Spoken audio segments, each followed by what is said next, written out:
देखिए आशीष, बिल्कुल देखिए, इस हफ्ते लास्ट वीक से हमने एक बहुत अच्छा कॉन्फिडेंस कैरी करा है और अगेंस्ट ऑल ऑड्स देखिए हमारा मानना ये था आशीष, जब इस सीरीज की शुरुआत हुई थी 15,500 और 15,473, मैं फिर थोड़ा सा बैकफुट पे जाऊंगा और बात करूंगा क्या करना है। जिस तरीके से यूएस चार्ट ने ये बताया था कि 200 बेमा जब तक वॉलेट ना हो बहुत मंदी में मत आइए, यहां से थ्रस्ट जनरेट होगा ऊपर की तरफ। ठीक इस सीरीज के बिगिनिंग में इस चार्ट ने आपको बताया था बॉस कि मैं 100 वीक एक्सपोनेंशियल मूविंग एवरेज पे एक बेस बना के बैठा हूं। मैं 15,500 के पुट राइटर के साथ इस सीरीज में जा रहा हूं, थोड़ा सा कॉन्फिडेंस रखो। और एक भी दिन मेरा कॉन्फिडेंस नहीं खराब हुआ, मैंने उस लेवल को रिस्पेक्ट दी। लॉन्ग लॉन्ग लॉन्ग लॉन्ग और लॉन्ग।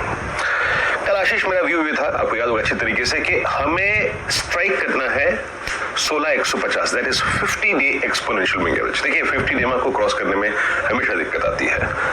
परसों यानी बुधवार को और मंगलवार को निफ्टी बैंक ने 2 दिन 50 डे पे स्ट्राइक किया और तीसरे दिन निकला। कल हमारा व्यू क्या था? पहले छोटा ट्रेड लीजिएगा और नीचे 16,060 मिले तो एक बड़ा ट्रेड लीजिएगा, पर आपको रिवॉर्ड सिर्फ कहां तक मिलेगा? 16,150, 16,184। क्यों? वो 50 डे एक्सपोनेंशियल मूविंग एवरेज का जोन है। एक और चीज आशीष, कल हमने क्लोजिंग में एक कॉल का ट्रेड किया था, जब एक डिप मिला टुवर्ड्स 16,060, हमने एक ब्लफ ट्रेड किया। 16,100 की एट द मनी कॉल ली, वो 13 की 31-32 बिक गए। और उसके बाद मैंने व्यू ये लिया कि अब हमें लॉन्ग है तो लॉन्ग रही है, प्लस एक 16,200 की कॉल ऐड कर लीजिए। मेरे ख्याल से स्क्रीन पे 128-129 पे वो स्क्रीन पे गई थी। ये क्यों मैंने तय किया कि इसको लेना चाहिए आशीष? क्योंकि कल हम ड्यूरिंग द डे भी सरेंडर नहीं कर रहे थे, हम बार बार मल्टीपल टाइम्स 50 डेमा को स्ट्राइक कर रहे थे और आखिरी में हमने 50 डेमा को स्ट्राइक किया और बहुत स्ट्रांगली किया। एक इंडेक्स जो 50 डेमा को स्ट्राइक कर रहा है और उसी के पैरेलली निफ्टी बैंक जब 50 डेमा के ऊपर डिसाइसिवली ट्रेड कर रहा है, तो कोई मतलब नहीं था बैकफुट पे आने का, कोई मतलब नहीं था मैदान छोड़ के भागने का। और इसीलिए मैंने कहा था कि लॉन्ग कैरी करिए और निफ्टी की वो जो 16,200 की कॉल ले जाइए। अब क्या देखिए आशीष, आज खुलते ही साथ इस गैप अप के साथ हम 50 डे एक्सपोनेंशियल मूविंग एवरेज पार कर लेंगे। और सिर्फ अगर आप चार्ट को देखें ना, अभी कुछ बतलाइएगा स्क्रीन पर। 50 डेमा इज प्लेस्ड एट 16,155, 16,155। 16,155 से लेकर लिख कर रख लीजिए 16,493, 16,493 और साथ ही साथ 16,547 तक कोई सप्लाई जोन नहीं है इन टर्म्स ऑफ एवरेजेस। क्योंकि 50 डेमा के बाद जो 100 और 200 डे एक्सपोनेंशियल में हो जाता है वो 450 और 550 की रेंज में है। यानी अगला सप्लाई पॉइंट आज जहां ओपनिंग होगी उससे करीब 200 पॉइंट ऊपर है। बट क्या हम तुरंत चले जाएंगे? वो नहीं, नॉट एग्जैक्टली। बहुत सारे जोन्स आपको ट्रबल करेंगे। वो कौन से जोन्स हैं जो आपको ट्रबल करेंगे उनको समझेंगे, लेकिन पहले लेके आइए आप इंस्टीट्यूशनल अप्रोच। ऊपर आके ट्रेड करेंगे 450, 550 यानी 16,450, 550 तक 100 डेमा और 50 डेमा 200 डेमा प्लेस्ड है, कोई सप्लाई जोन नहीं है। लेकिन हमें क्या करना चाहिए? आइए ऑप्शंस के स्टैट्स लेके आइए।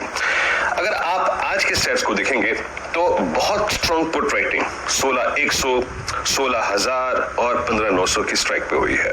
सबसे स्ट्रॉन्ग पुट राइटिंग आशीष जिस स्ट्राइक पे हुई है वो है 16,100 और 16,200 का जोन। भाई हमें तो नहीं मालूम था कल की, अगर आप देखें इतना स्ट्रॉन्ग सेशन रहेगा यूएस में, बट फिर भी आप उसका कन्विक्शन देखिए, 25 लाख का आउटस्टैंडिंग हुआ है। और यहाँ पे 16,400 और 16,300 और 16,200 की स्ट्राइक्स में राइटिंग है, बट बड़ा ओआई याद रखिएगा अब 16,500 की कॉल ही होल्ड करती है। मैं इसलिए कह रहा हूं क्योंकि अपने दिमाग में अगर किसी पॉइंट को आपको लेके चलना है वो ये है कि अब बड़ा प्रेशर पॉइंट 16,450 और 16,550 है as per the option setup और as per the technical setup. जरा पिरामिड्स लेके आइए इस हफ्ते के। अगर आप इस हफ्ते के पिरामिड्स को देखें तो वो ये क्लियरली रिफ्लेक्ट करते हैं आशीष कि 16,200 के ऊपर कोई बहुत बड़ा सप्लाई जोन नहीं था। और आप देखिए 300 की कॉल में दम है? No, not exactly. Trade recommend नहीं कर रहा हूं यहाँ पे। कल के लॉन्ग ट्रेड है तो रखिए और उस 16,200 की कॉल को भी रखिए।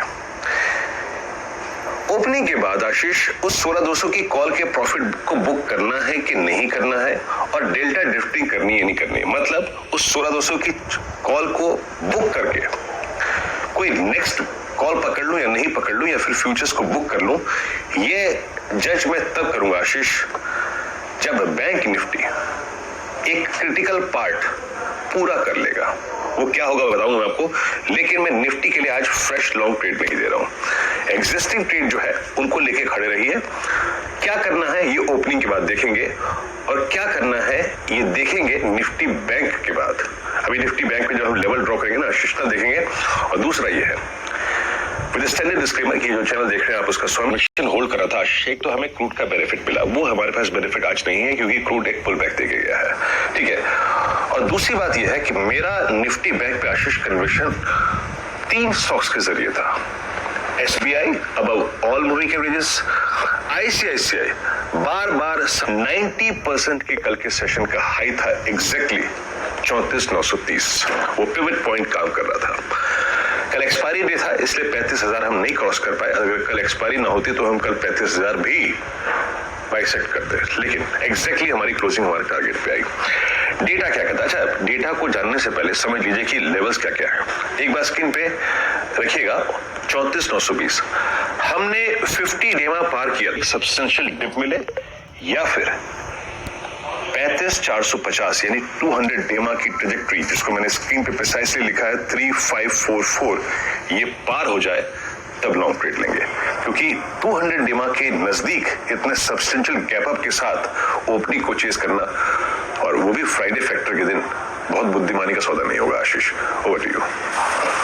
ये हो गई निफ्टी बैंक की आज की फ्राइडे की स्ट्रेटेजी। इस बीच दिक्कत वाली खबर, खैर ये इनिशियल अपडेट्स आ रहे हैं एजेंसी से कि जापान के जो प्रीवियस प्राइम मिनिस्टर थे शिंजो आबे साहब, उनको किसी इवेंट में गोली लग गई है। अब इस पे आप डिटेल्स आगे आएंगी तो इस पे आगे